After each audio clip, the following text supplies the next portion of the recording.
jelaskan dulu tentang tema dari bulan ini, bulan Mei. Kita sudah masuk tanggal 1 Mei. Temanya adalah melatih kepekaan telinga kita untuk mendengar suara Tuhan. Kenapa ini perlu dibahas sehubungan dengan tahun mimpi dan penglihatan? Karena umat Tuhan harus dilatih untuk mendengar yang sungguh-sungguh datangnya dari Tuhan. Amin. Supaya kita ini tidak salah. Supaya kita ini tidak berjalan di dalam kehendak kita sendiri. Tetapi kita berjalan dalam kehendaknya Tuhan. Dan saya percaya kalau orang berjalan dalam kehendak Tuhan. Hidupnya itu pasti pada tujuan kemenangan bersama dengan Tuhan. Katakan amin. Halo amin. Karena itu perlu untuk kita ini berjalan di dalam suara Tuhan. Yang mempengaruhi kehidupan kita. Nah untuk itu mari kita akan baca Alkitab kita. Di Keluaran pasal 15 ayat 26. Saya tadi pagi sebenarnya saya mau khotbah yang lain, tetapi tadi sementara di dalam saya pikir saya harus kasih makanan yang sama untuk siang ini juga ya. Yuk Keluaran pasal 15 ayat 26. Keluaran 15 ayat 26. Oke, saya akan bacakan buat saudara. Firman-Nya, jika kamu sungguh-sungguh mendengarkan suara Tuhan Allahmu dan melakukan apa yang benar di matanya dan memasang telingamu kepada perintah-perintahnya dan tetap mengikuti segala ketetapannya, maka aku tidak akan menimpakan kepadamu penyakit manapun yang telah kutimpakan kepada orang Mesir, sebab aku Tuhanlah yang menyembuhkan engkau. Nah Alkitab ini berkata bahwa jika kamu, firman-Nya jika kamu sungguh-sungguh mendengarkan suara Tuhan Allahmu. Jadi firman Tuhan ini coba menjelaskan kepada Anda bagaimana mendengar itu perlu yang namanya kesungguhan. Halo amin. Mendengar itu perlu kesungguhan. Kenapa demikian? Karena ternyata ada banyak orang yang mendengar tetapi tidak sungguh-sungguh. Ada orang yang mendengar, saya percaya Anda mendengar saya. Betul? Ada yang tidak mendengar saya? Coba saya doakan sebentar supaya Anda mendengar. Anda mendengar saya? Mendengar. Nah nanti kualitas ketika Anda mendengar saya ditentukan sungguh-sungguh atau tidak. Itu bukan di tempat ini.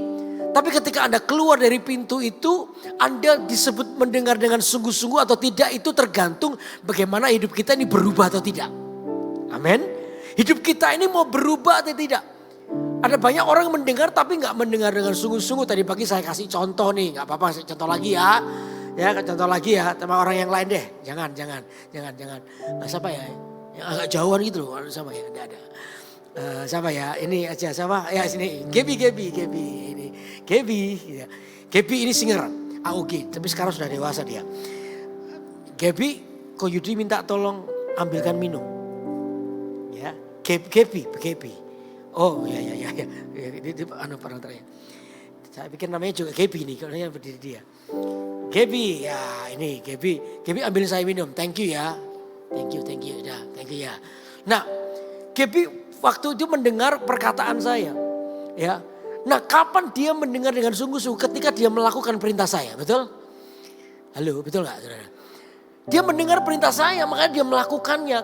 Tapi kalau dia tidak melakukannya, dia cuma mendengar, saya percaya pasti mendengar kan. Kalau gak mendengar saya doakan. Atau kita tunggu di FKA berikutnya. Terlalu jauh ya.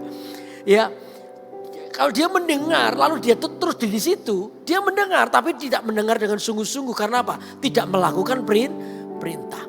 Makanya itu Alkitab dengan jelas kalau kamu mendengar dengan sungguh-sungguh. Artinya hidup kita harus mengalami perubahan sesuai dengan firman Tuhan. Kita mengalami perubahan, semua keputusan untuk saya mau berubah. Saya mau diubahkan oleh Tuhan. Maka dikatakan dan melakukan apa yang benar di matanya. Melakukan apa yang benar di mata Tuhan. Bukan di mata kita. Nanti saya jelaskan ini. Tapi yang penting satu ini, bagaimana kita mendengarkan dengan sungguh-sungguh. Itu yang akan mempengaruhi, mendrive hidup kita untuk berjalan di dalam kehendak Tuhan. Nah, peka dengan suara Tuhan. Satu hal yang harus kita tahu adalah Anda harus tahu kehendak Tuhan di dalam hidupmu. Katakan amin. Halo amin. Tahu kehendak Tuhan di dalam hidup kita. Tahu kehendak Tuhan yang terbaik. Waktu Anda tahu kehendak Tuhan, maka disitulah Anda akan berjalan di dalam kehendak Tuhan itu. Anda akan melakukan apa yang baik menurut pandangan Tuhan, bukan menurut pandangan kita. Melakukan apa yang Tuhan mau dalam hidup kita. Perubahan demi perubahan, sebuah keputusan untuk kita mengalami perubahan, lalu melakukan apa yang benar menurut Tuhan, bukan menurut kita. Karena itu kita buka dulu contoh di Alkitab ya. Dalam Kejadian, gini aja deh. 1 Raja-Raja sekarang. 1 Raja-Raja 18. Contoh yang lain dari tadi pagi ya. 1 Raja-Raja pasal 18. Ayat yang ke-21.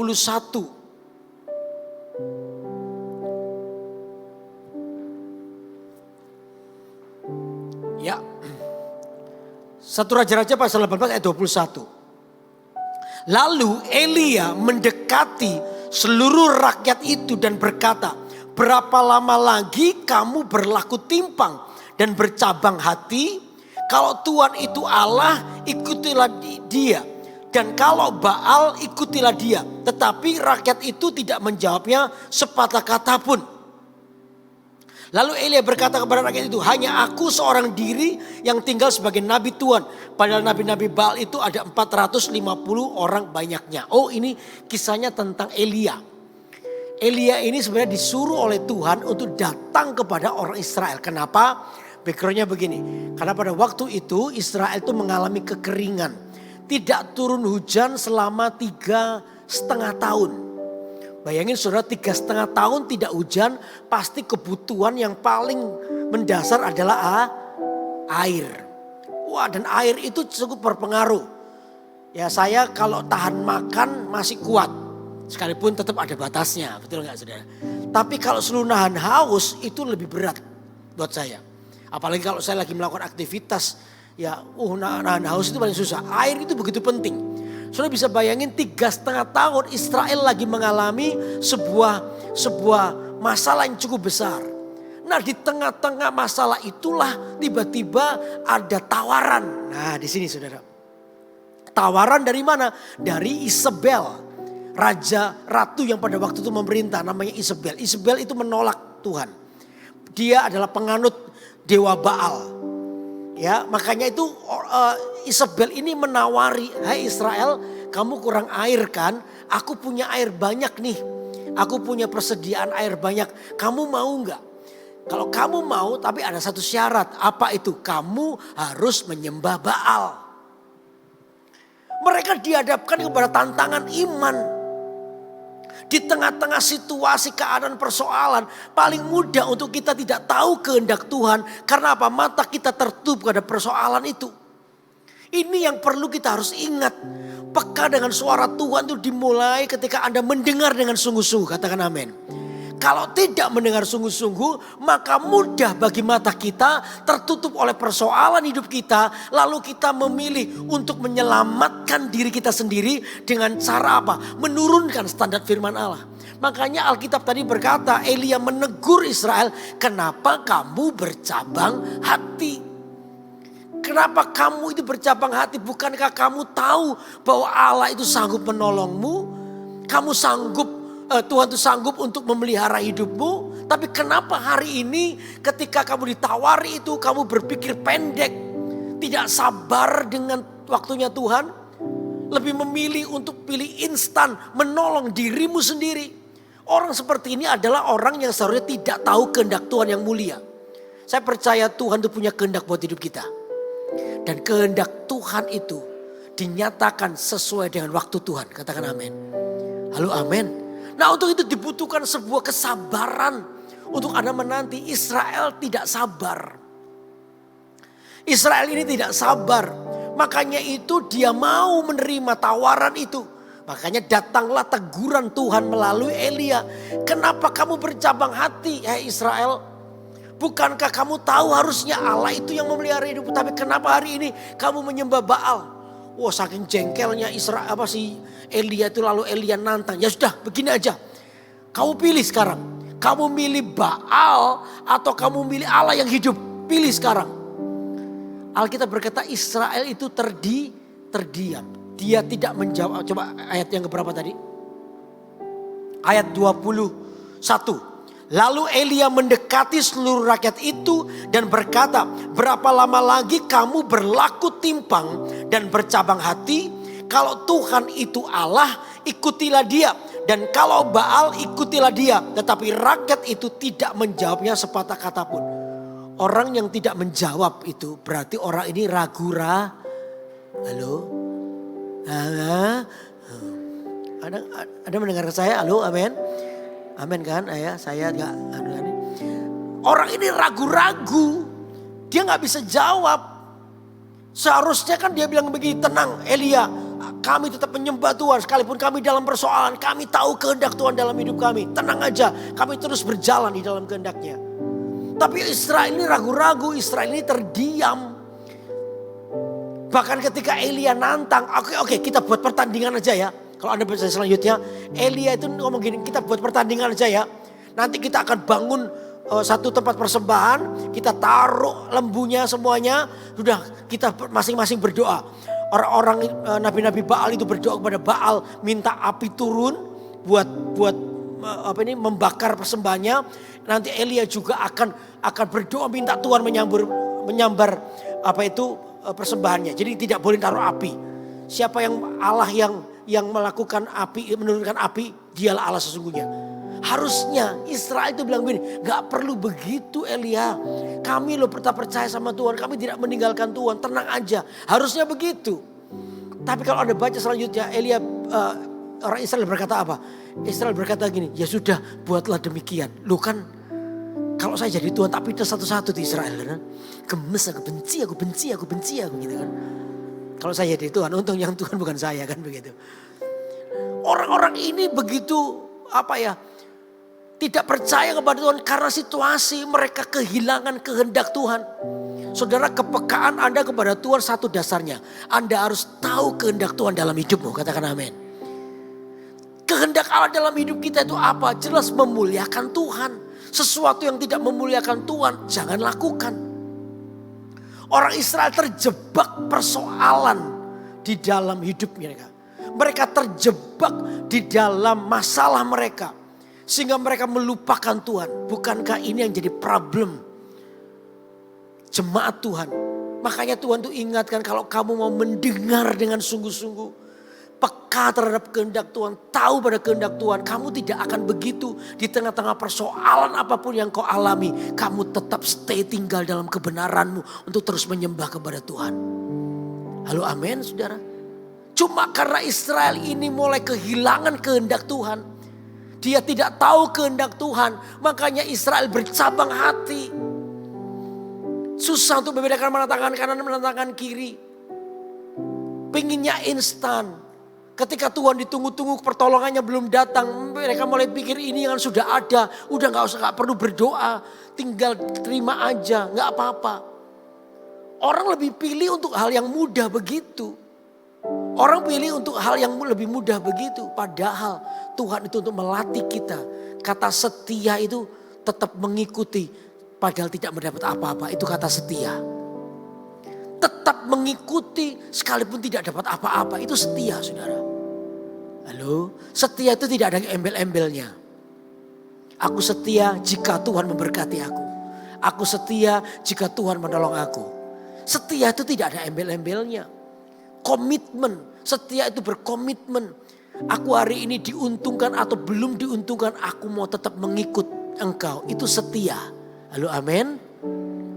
Sama dengan Tuhan. Harusnya Israel tetap setia dengan situasi keadaan yang ada. Dia setia kepada Tuhan. Tapi karena persoalan itu, maka itu yang membuat mereka tidak tahu kehendak Tuhan. Akhirnya mereka bercabang hati. Lalu akhirnya kenapa orang Israel tidak tahu kehendak Tuhan? Ini yang dilakukan oleh Elia. Coba perhatikan baik-baik ya. Ayat yang ke-30 loncat. Ayat 30. Kata Elia kepada seluruh rakyat itu, datanglah dekat kepadaku. Maka mendekatlah seluruh rakyat itu kepadanya. Lalu ia memperbaiki apa? Halo, memperbaiki apa? mesbah Tuhan yang telah diruntuhkan itu. Oh, ternyata Elia tahu kenapa orang Israel tidak tahu kehendak Tuhan. Mengapa mereka kehilangan kepekaan dengan cara tidak tahu kehendak Tuhan? Karena Israel itu membiarkan mesbah Tuhan itu runtuh. Makanya ini yang dilakukan sebelum Elia berdoa minta api turun dari surga untuk menyambar kambing kerbau itu atau binatang itu sebagai persembahan. Ini yang dilakukan oleh Elia. Elia memperbaiki mesbah yang runtuh. Mesbah yang runtuh, yang dibiarkan runtuh, itu membuat orang Israel gagal melihat kehendak Tuhan yang utama dalam hidup mereka. Jadi jangan-jangan kalau hari ini Anda kompromi dengan dosa, karena persoalan kita kompromi dengan dosa, jangan-jangan kita sedang membiarkan mesbah itu terlalu lama, sudah runtuh, gak pernah dibangun lagi. Hubungan intim kita dengan Tuhan sudah runtuh, tidak dibangun lagi. Komunikasi suami istri gak baik, sering bertengkar, sering salah paham. Ya bahkan di ujung perceraian. Mungkin gara-garanya satu ini Anda biarkan mesbahmu itu runtuh. Mungkin ada beberapa orang sudah tidak tahu kehendak Tuhan dalam hidupnya. Kompromi dosa begitu gampang. Ya kompromi dengan dosa itu begitu mudah dilakukan. Tidak takut akan Tuhan, dosa jalan terus. Tidak ada lagi penghalang hati nuraninya lagi, gak ada lagi penghalangnya. Jangan-jangan kita biarkan mesbah Tuhan itu runtuh di hidup kita. Elia lihat itu. Kenapa orang Israel yang seharusnya dia tahu bahwa Allah adalah Allah yang membimbing mereka. Ya, yang membangkitkan mereka, yang memberkati mereka, tiba-tiba mudah bercabang hati gara-gara persoalan tidak ada air itu.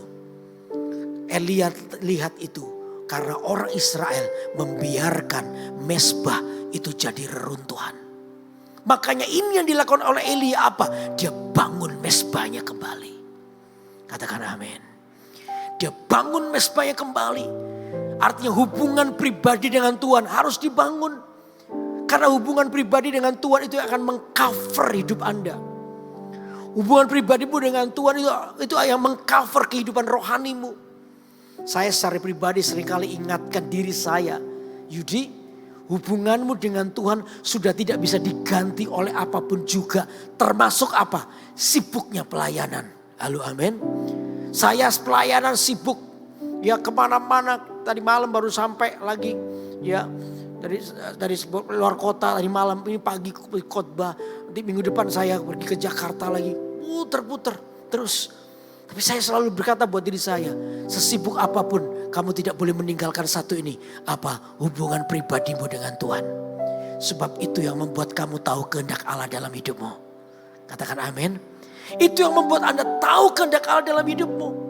Kalau kita ini gagal membangun hubungan pribadi kita dengan Tuhan, maka satu yang paling kena apa itu? Kita tuh kehilangan kehendak Tuhan. Bukan kehendak Tuhan yang hilang, tapi kita tidak tahu kehendak Tuhan. Sehingga mudah seperti orang Israel bercabang hati. Lebih memilih untuk menyenangkan diri sendiri, menyelamatkan diri sendiri dengan cara kompromi dengan dosa. Itu penyakit kekristenan, harus kita kalahkan. Katakan amin. Itu yang membuat Anda seharusnya peka dengan hal yang sederhana ini dari Tuhan. Tuhan tuh maunya apa sih di hidupku? Itu simple, kalau Anda tahu kehendak Tuhan, maka Anda akan peka dengan suaranya. Kehendak Tuhan dalam hidupmu. Karena Tuhan tuh selalu punya kehendak untuk menuntun hidup kita. Amin. Ada cerita lama ini, ada dua keluarga. Sama-sama Kristennya. Sama-sama Kristennya. Yang pertama tidak pernah berdoa. Gak pernah berdoa. Bangun tidur suami istri ya sudah bangun gitu aja. Gak pernah berdoa. Gak pernah membangun mesbah dengan sengaja. Yang suaminya ke ruang tamu baca koran. Istrinya di kamar gelung-gelung. Apa itu namanya? Apa? Yang antena parabola itu loh saudara. Gelung-gelung begitu. Papanya teriak dari ruang tamu. Ma, kopinya mana? Ya sebentar. Ayo cepet. Ya sebentar. Tunggu tuh, ini tinggal satu roll lagi tuh. Udah keluar saudara. Masuk dapur, nyalain lampu 5 watt. Kecil yang kuning itu. Ambil gelas bener. Ambil kopi bener. Nah yang putih ini salah saudara. Bukan gula tapi garam. Gak ketok. Diaduk aja sambil monyong. Bibir sama mulut sama bibir. Bibir sama hidung balapan. Mulut sama hidung balapan. Diaduk aja. Begitu selesai diaduk dikasih ke papanya. Nih minum. Ya. Diminum sama papanya. Mak seludup gitu.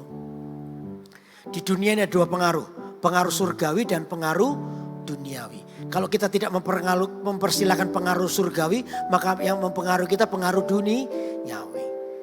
Begitu, begitu mak seludup, tiba-tiba asap keluar dari hidung dan telinga, ngamuk. Gak pernah berdoa soalnya, pengaruh duniawi, ngasuh mama ya. Kalau sudah gak suka sama papa, jangan gini caranya. Loh kenapa? Kopi asin begini. Mamanya marah lagi. Papa ini dibuatin gak berterima kasih malah cerewet marah. Akhirnya bertengkar mereka terakhir begini. Kita cerai aja, sudah cerai kita. Ditanya di pengadilan alasan cerai apa? Kopi pak. Kan gak enak. Kan gak enak. Sama keluarga B beda. Keluarga B kasih kunci apa ini V? Kunci apa ini? G. Gitu.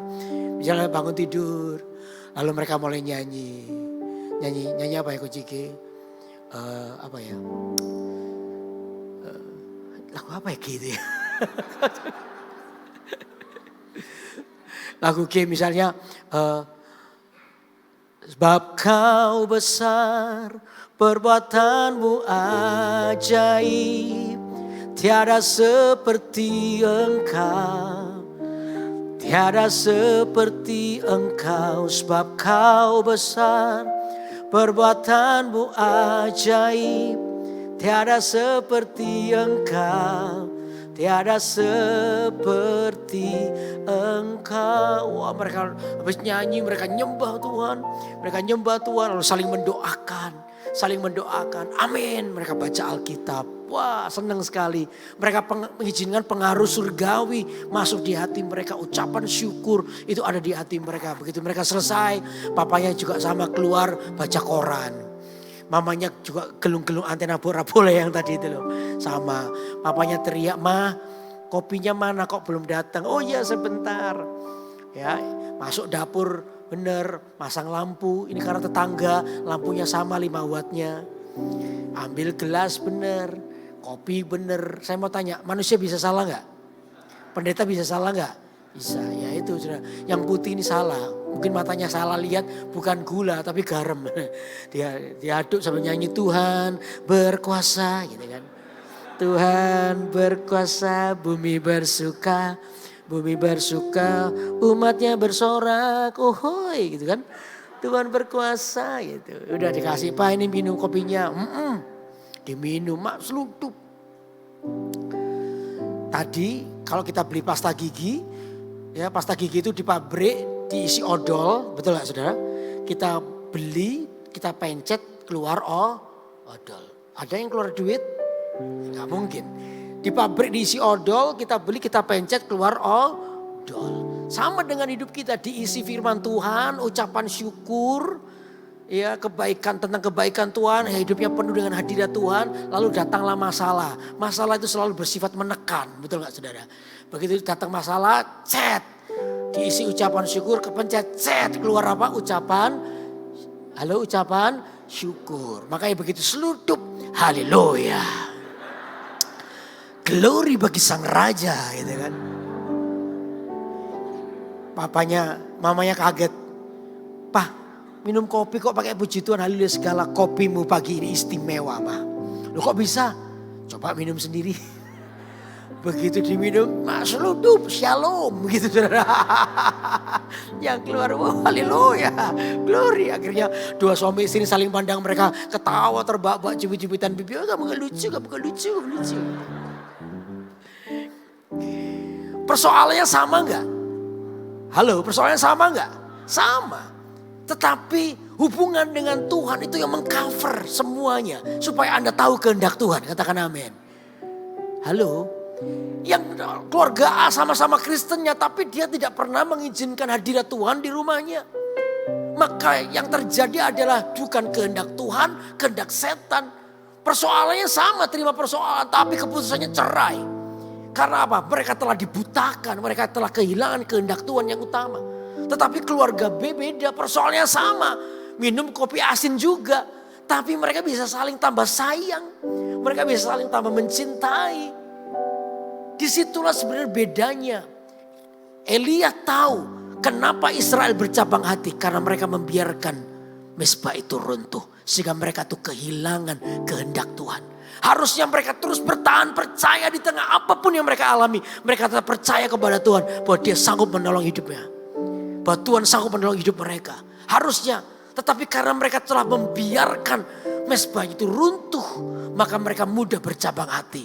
Karena itu yang pertama ini penting. Supaya Anda peka dengan suara Tuhan. Biarlah Anda jaga hubungan intimmu dengan Tuhan. Supaya Anda tahu kehendak Tuhan. Katakan amin. Halo amin. Yang pertama tadi itu. Apa? Saudara, yang pertama adalah mengenal kehendak Tuhan yang terbaik buat hidup kita. Lalu yang kedua apa? Yang kedua adalah berani membayar harga. Saudara, ketika Anda mendengar suara Tuhan, maka ini yang pertama yang harus Anda lakukan adalah Anda harus siap membayar harganya. Kenapa demikian? Karena ketaatan itu beresiko. Semakin Anda berani membayar harga, maka Anda akan semakin peka di bawah Tuhan naik. Semakin peka kepada suara Tuhan. Kenapa? Dimulai karena Anda berani untuk membayar harganya. Setiap ketaatan itu beresiko.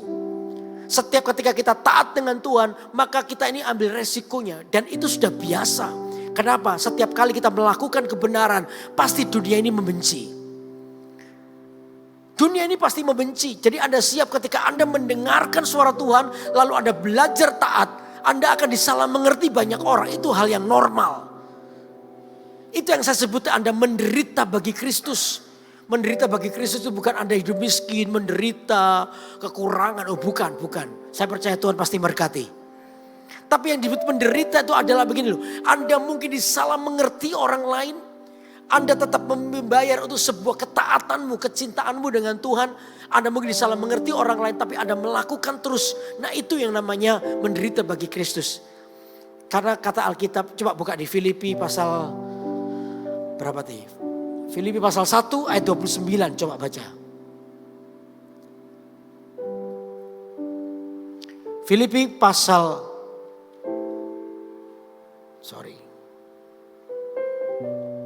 Filipi pasal 1 ayat ke-29. Oke. Yuk kita baca ya.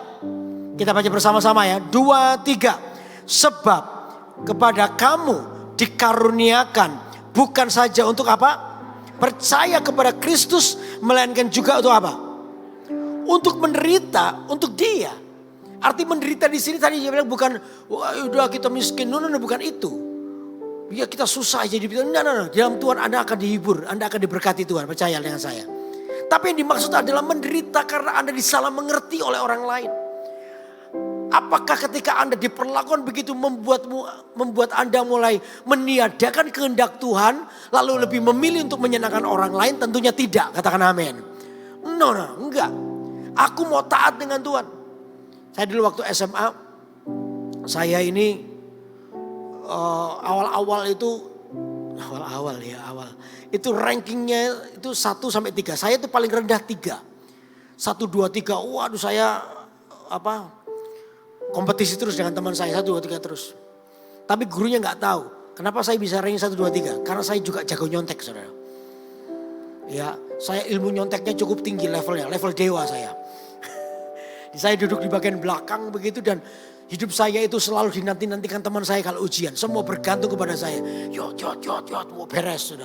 Saya dilatih, paling enggak bakso semangkok atau apa begitu nanti setelah ujian. Itu biasa begitu. Nah, ketika saya bertobat sungguh-sungguh, saya itu meninggalkan itu. Akhirnya saya dengan sengaja minta saya pindah depan sendiri. Di depan guru berdiri itu saya langsung di bawah, di depannya. Saya di situ, saya tidak mau jatuh dalam pencobaan. Ya. Tapi resikonya ketika saya taat seperti itu, resikonya terjadi. Saya harus membayar apa? Saya disalah mengerti oleh teman-teman satu kelas yang biasa suka nyontek. Jadi waktu ujian tuh celana saya bagian belakang ini selalu cap sepatu, saudara. Karena apa? Ditendangi terus dari belakang. Jadi kalau saya udah lagi ujian, saya di depan begitu, tiba-tiba teman saya dari belakang tuh nendang. Yud, nomor pitu apa? Nomor pitu apa? Yud. Oh, jadi saya ujian tuh maju mundur gitu. Ya karena ditendangi terus. Saya bilang sama dia, nanti aja habis ujian tak kasih tahu ya. Wah berdoa ini. Habis ujian. Jadi ini kecap sepatu semua. Wah kalau saya lewat, pendeta mau masuk surga ya. Sok suci sekarang, mau masuk surga ya. Saya ngalami itu. Teman-teman saya tiba-tiba menjauh dari saya. Tapi saya memutuskan I don't care. Saya gak peduli saudara. Saya mati, teman saya gak bisa menyelamatkan saya. Yang bisa menyelamatkan saya Yesus Kristus. Katakan amin.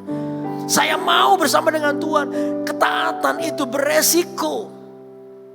Maka orang yang mau peka dengan suara Tuhan beranilah membayar harganya. Semakin Anda berani membayar, Anda akan dituntun oleh Tuhan lebih dalam lagi. Kepekaanmu dengan Tuhan. Karena apa? Kau tidak pernah menolaknya. Coba pertama kali Tuhan bicara, ditolak terus. Lama-lama ditolak. Anda akan menyakiti Roh Kudus yang ada dalam hatimu. Karena apa? Roh Kudus seringkali mengingatkan, berbicara. Tapi Anda bilang, shut up, diam. Roh Kudus disuruh diam. Jangan ikut-ikut kamu. Padahal Roh Kudus seringkali mengingatkan, jangan kamu lakukan itu. Kamu akan menyakiti hati Tuhan. Kamu akan merugikan orang lain. Jangan, please, jangan. Diam Roh Kudus, jangan. Di situ aja kamu. Jangan atur hidup saya. Seringkali kita mulai berkata sama Tuhan, suruh diam Tuhan ya. Kita gak mau mendengar Tuhan, kita lebih mendengar suara diri kita sendiri. Kedagingan kita sendiri yang menuntun kita kepada kebinasaan. Tetapi kalau sebaliknya kita adalah orang yang memberikan ruang bagi Roh Kudus untuk menuntun hidup kita. Awal-awal dasar jelas yang hubungannya dengan dosa atau tidak. Saya percaya lama kelamaan Anda akan dilatih menjadi orang yang peka dengan suara Tuhan. Katakan amin. Karena apa? Anda siap membayar harganya untuk taat. Ketaatan yang beresiko itu Anda ambil. Anda mulai taat belajar sama Tuhan. Lama-lama Anda akan menjadi seorang yang peka dengan suara Tuhan. Anda tahu kehendak Tuhan. Yang pertama poin 1 tadi. Anda tahu kehendak Tuhan. Anda ada di situ. Dan itu membuatmu hidupmu adalah kehidupan yang dipimpin oleh Roh Kudus. Katakan amin. Halo, Anda mau hidupmu dipimpin oleh Roh Kudus? Amin. Dimulai dari situ saudara. Mulai dari situ lama kelamaan Anda mulai diajar. Saya ditanya begini, Pak Yudi, mendengar suara Tuhan itu gimana sih sebenarnya? Saya bilang, mendengar suara Tuhan itu adalah hal yang simple sebenarnya. Jangan terlalu bingung dengan teori ini, teori itu, gak usah. Condongkan hatimu kepada apa yang benar saja. Anda sedang belajar mendengar suara Tuhan. Sebab suara Tuhan adalah suara kebenaran. Halo amin. Halo amin. Condongkan aja. Nanti Tuhan itu akan latih pada perkara yang lebih besar lagi. Contoh paling sederhana, lampu merah itu berhenti. Bukan lampunya rusak. Bukan, itu berhenti. Anda tahu dari jauh kuning. Anda tahu nggak keburu. Tak ditancap gas. Gitu kuning merah. Lampunya rusak Pak, hajar. Gua hajar begitu. Yang penting lah gak tabrakan. Iya sekarang, nanti tabrakan sungguhan itu. Anda membiarkan kepada Roh Kudus suruh berhenti. Ayo berhenti. Tapi dihajar terus. Anda sedang melukai suara hatimu itu. Suara kebenaran dalam hatimu Anda lukai. Pertama oke. Nanti ada lagi. Pulang rumah. Tahu sepatu di tempat yang salah. Di hati itu ada gerakan. Ambil sepatu itu. Taruh di tempat yang benar. Padahal mata Anda sudah lihat tuh sepatu gak di tempatnya tuh. Ya, di hatimu berkata itu bukan di situ tempatnya.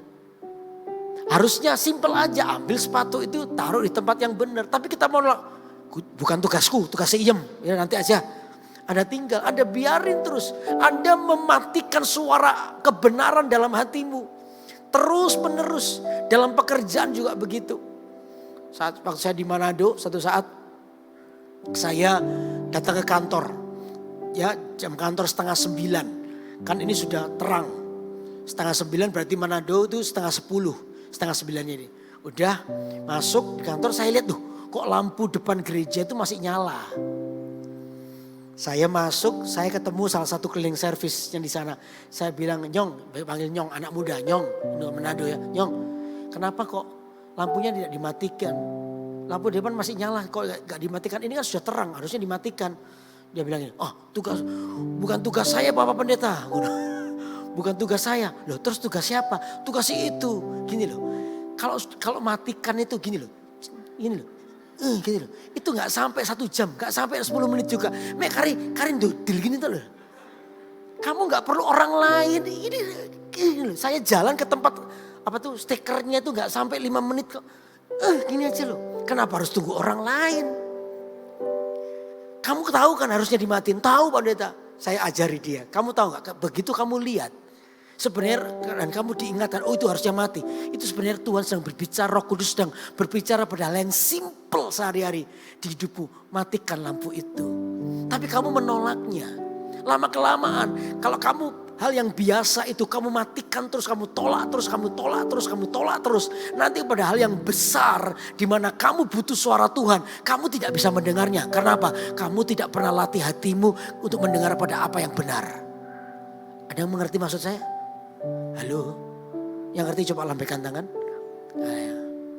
Itu caranya. Makanya itu perlu Anda tahu ketika Anda taat. Ada banyak resiko yang diambil. Tetaplah belajar untuk mengambil resiko. Karena Anda sedang melatih hatimu kepada apa yang benar. Halo amin.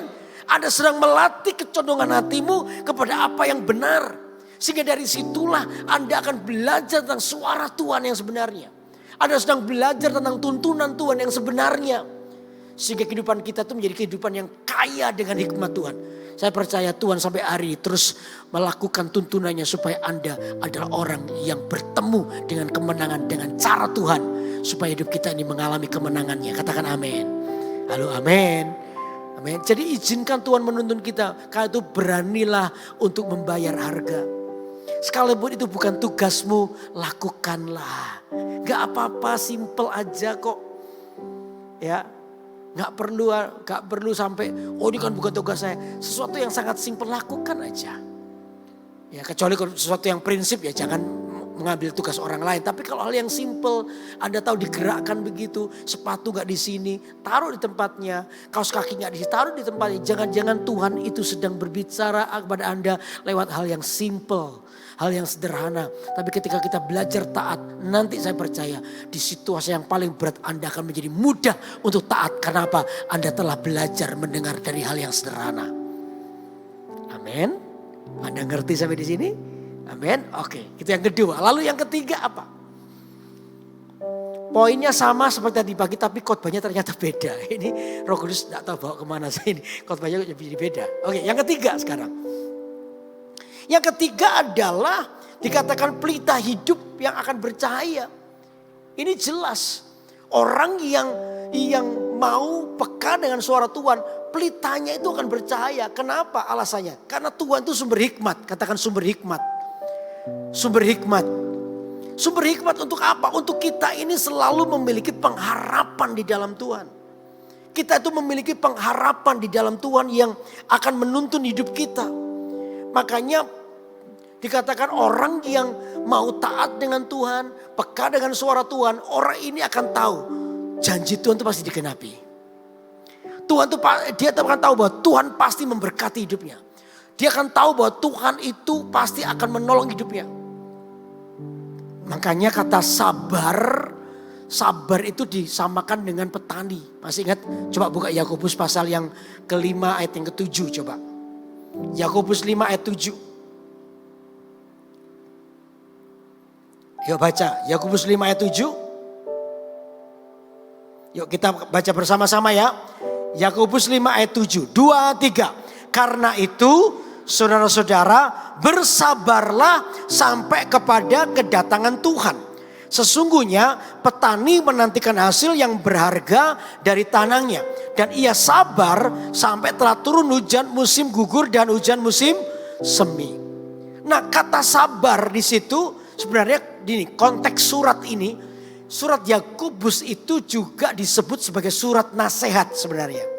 Untuk siapa? Untuk orang-orang Yahudi yang Kristen. Jadi pada waktu itu terbagi dua. Orang-orang Yahudi Kristen dengan orang-orang Yahudi Yudaisme.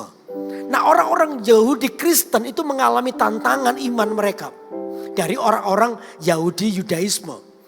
Wah, mereka mengalami aniaya secara iman dan lain sebagainya. Lalu surat Yakobus itu memberikan nasihat bahwa dikatakan bersabarlah menantikan kedatangan Tuhan. Jadi mereka ini diminta sabar untuk apapun yang kamu alami. Teruslah belajar untuk hidup di dalam Tuhan. Bersabarlah. Lalu sabarnya itu dikatakan seperti petani.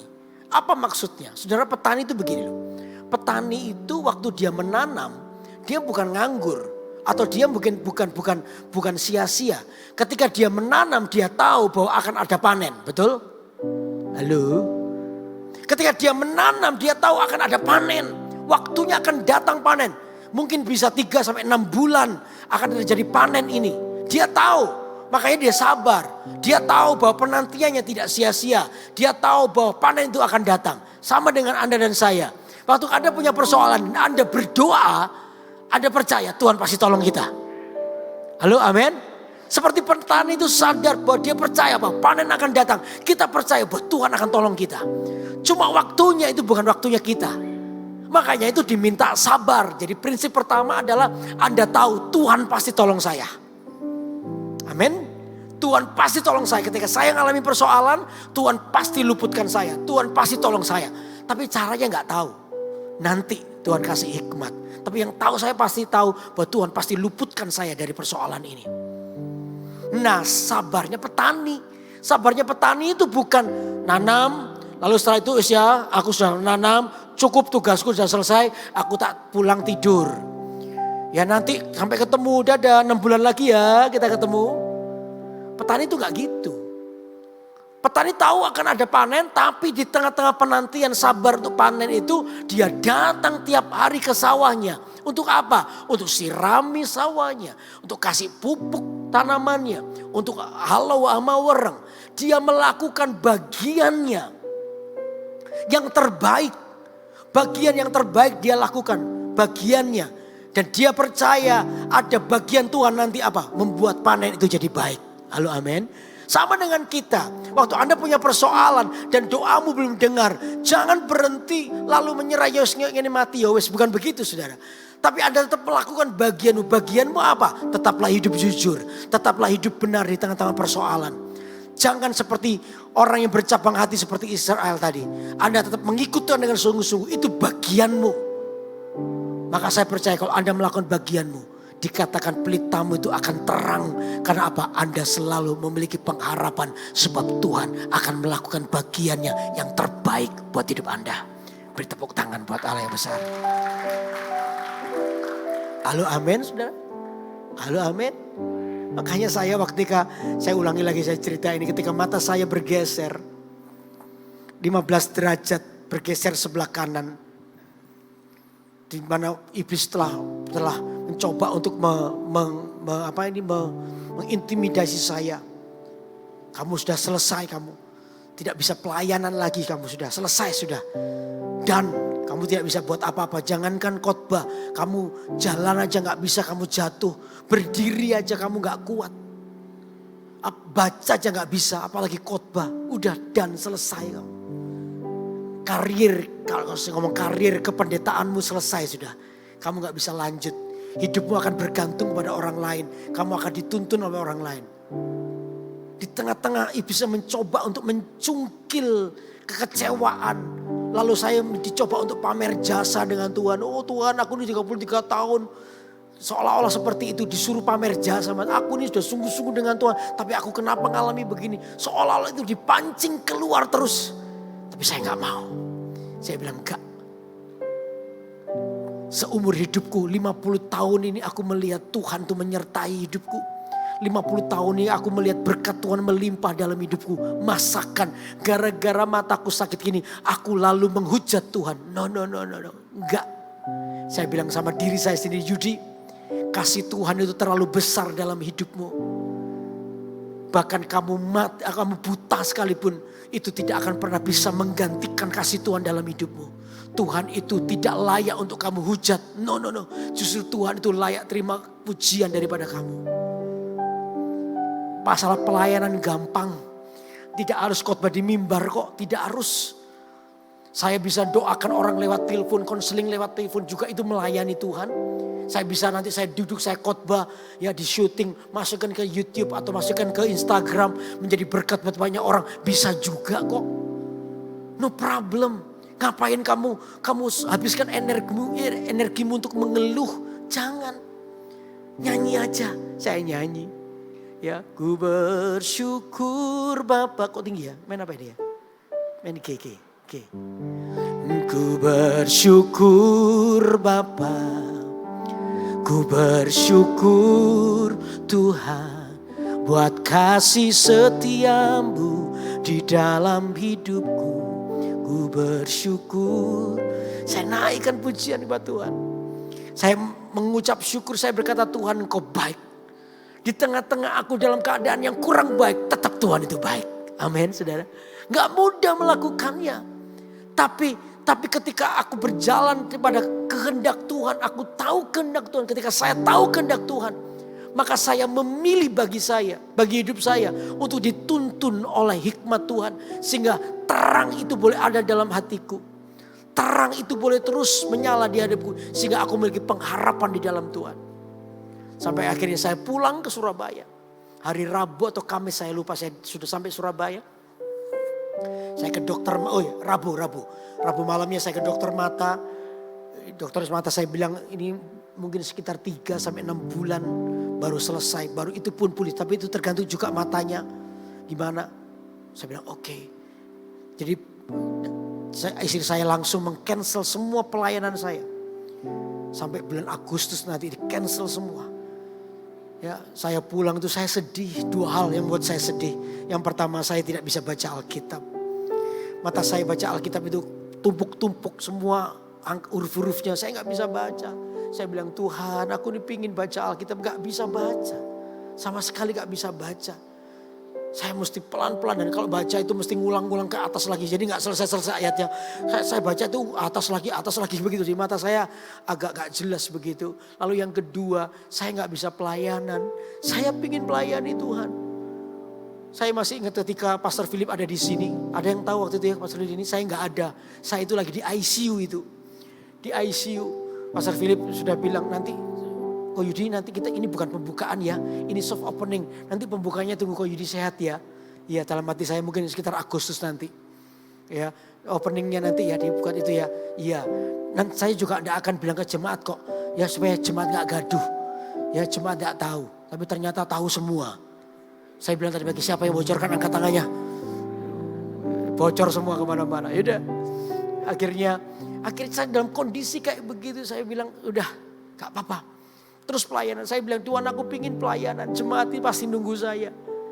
Saudara saya Rebo Jumat malam. Seharusnya yang khotbah di sini hari Minggunya itu Pak John Lee. Gembala kita yang di Balikpapan harusnya khotbah di sini. Tiba-tiba Jumat malam itu. Saya datang Rebo pagi. Rabu malam ke dokter, Jumat malamnya tiba-tiba istri saya ditelepon sama Pak John Lee. Sorry ya aku gak bisa datang ke Surabaya. Loh apa? Ini sudah Jumat loh, kamu Minggu khotbah ini Jumat malam lagi. Kenapa? Aku positif COVID-19 Waduh, istri saya bingung juga nih. Yang ganti siapa ini sudah Jumat malam, besok sudah Sabtu. Siapa ini? Akhirnya istri saya cerita saya, ini John Lee gak bisa datang. Loh kenapa? Dia kena COVID-19 kok. Ya apa ya kok? Siapa ya pembicara ya kok? Siapa ya? Saya muter-muter. Saya tahu tiba-tiba. Ini kode dari Tuhan. Kamu kan minta kesempatan pelayanan. Tak kasih kesempatan, mau gak? Saya bilang sama Tuhan. Sama istri saya. Aku aja. Ngawur ya kamu itu. Kamu lo gak bisa berdiri. Kamu mau jatuh kok. Mau jalannya gak bisa. Masa kamu mau khotbah? Gak apa-apa. Nanti gampang. Ya nanti aku dituntun aja. Situ nanti aku kasih kursi, aku tak khotbah duduk gak apa-apa kan jemaat pasti paham, pasti jemaat mengerti lah. Ya, nanti khotbah tak pegangan mimbar aja aku, gitu. Sudah tak khotbah begitu. Ya nanti kalau nggak bisa, kalau nggak ada yang nuntun aku nggak apa-apa, aku tak merangkak dari sini ke sini, tak delosor aku nggak apa-apa, aku nggak malu kok. Saya bilang sama istri, aku gak malu, yang penting aku, ini kesempatan nih Tuhan, aku sudah berdoa minta melayani, aku Tuhan tuh gak tunggu-tunggu lama, aku melayani. Keterbatasanku tidak boleh membatasiku, aku gak boleh cengeng, mengasihani diri sendiri lalu nangis-nangis, no, enggak. Aku bukan generasi stroberi, saya bukan generasi stroberi, aku ini Aku menjadi generasi yang tough, yang kuat. Persoalan tidak boleh menghambat pelayananku. Tidak boleh sedikit pun. Saya bilang sama istri saya, aku tetap yang khotbah ya. Sungguhan aku, iya aku yang khotbah. Nanti gampang minta tolong Pak Kris suruh baca Alkitab. Ya, akhirnya Pak Kris sudah mau. Untung Pak Kris di situ, ya. Sudah siap akhirnya. Udah saya jalan tuh pelan-pelan. Saya berarti kesandung itu loh saudara. Mau dituntun saya bilang gak usah. Nanti saya malu sama jemaat, gak usah. Ya, saya tak pelan-pelan nih, saya pelan-pelan jalan. Saya tak lihat mimbarnya mana. Oke ini, coba sampai gini jadi begini, nabrak kan gak enak. Oke ada mimbar sudah. Saya pegangan mimbar, saya khotbah. Ya, saya khotbah hari itu jemaat nangis semua. Ada beberapa nggak semua, tapi banyak kan nangis gitu. Nangis. Saya percaya, ya saya waktu keluar kenapa nangis? Ya bukan karena hadirat Tuhan, bukan. Tapi kasihan lihat pendetanya ini mau tanya satu. Ya, akhirnya saya khotbah selesai. Minggu depan lagi jadwal di sini saya masih khotbah. Anda masih ingat? Saya bilang saya akan lepas, tutup mata saya. Ya, saya khotbah lagi. Udah selesai. Tetap minta Pak Kris yang bacain. Lalu yang minggu ketiga saya khotbah di Timur, GMS Timur. Saya khotbah di situ. Kali itu saya buka sudah tutup mata, saya nggak pakai ini. Saya karena jemaat Timur kan tidak ada yang tahu. Jadi saya tetap dalam keadaan normal, tapi mataku masih gak karuan melihat, nggak bisa. Saya khotbah di situ. Nah, di tengah-tengah khotbah, selesai khotbah saya mau doakan orang sakit. Siapa yang sakit? Ini orang sakit mau doakan orang sakit. Siapa yang sakit? Angkat tangannya, saya doakan Anda. Saya nggak tahu sakit apa, pokoknya apa yang Tuhan taruh di hati saya sebutin. Saya sakit ini, saya bukan. Begitu saya, tutup mata, begitu saya amin, terima kesembuhan siang ini, terima dalam nama Yesus, amin. Begitu amin, saya buka mata, tiba-tiba mataku yang jadi terang sendiri saudara. Lihat semua itu jelas. Saya di mimbar itu saya senyum, saya mau nangis, saya mau ketawa, saya kagum dengan Tuhan, ini ajaib. Mataku bisa terang dan melihat dengan terang, dengan jelas. Saya tuh turun sudah gak hati-hati lagi, jalan saya lurus. Yang tahu yang nganterin saya, kok, coba banter kok. Gak apa-apa, tenang. Aku bisa lihat. Saya sampai rumah saya sengaja gak cerita istri saya cuma tenang aja. Cek sampai besok pagi. Biasanya pagi itu kan saya punya lampu tidur itu di atas, itu saya lihat. Biasanya kalau saya lihat tuh lampu itu bisa ada 4 gitu. Gak tahu yang asli yang mana itu gak tahu. Itu saya buka, saya bangun tidur, saya buka, saya lihat lampu itu tiba-tiba jadi 1 saudara. 1 begitu. Dan saya bilang, wow, saya normal. Saya telah disembuhkan Tuhan. Mataku menjadi terang. Mataku terang-terang. Harapanku tidak sia-sia. Katakan amin. Halo amin. Kalau Anda belajar peka dengan suara Tuhan dan Anda mau melatihnya. Sekalipun ketaatan itu berisiko, saya percaya Tuhan itu di pihakmu. Dokter bilang 3-6 bulan. Tapi Tuhan berkata enggak. 3 minggu cukup Yudi. Kamu melihat lagi. Saya sudah pelayanan beberapa minggu yang lalu ke Balikpapan. Lalu ke Tarakan. Lalu kemarin ke Pontianak dan ke Singkawang. Kemarin Semarang. Lalu ini khotbah di sini. Minggu depan saya khotbah di Jakarta. Terus khotbah saya di cancel. Saya bilang enggak jadi. Khotbah terus ternyata bisa. Dan hari ini saya sudah bisa setir mobil sendiri. Dan Tuhan berkati saya. Dan saya percaya satu ini. Tuhan di pihak kita. Katakan amin. Kalau Tuhan di pihakmu, siapa lawanmu? Tidak ada. Ada mau mendengar suara Tuhan? Melatih telinga untuk mendengar suara Tuhan? Ada 3 hal. Yang pertama apa? Ayo. Yang pertama apa? Mengenal kehendak Tuhan yang terbaik. Lalu yang kedua apa? Berani membayar harga. Lalu yang ketiga apa? Pelita kita akan bercahaya. Artinya kita terus akan berpengharapan. Dan Tuhan melakukan keajaiban di hidup kita. Beri tepuk tangan buat Allah yang besar. Haleluya.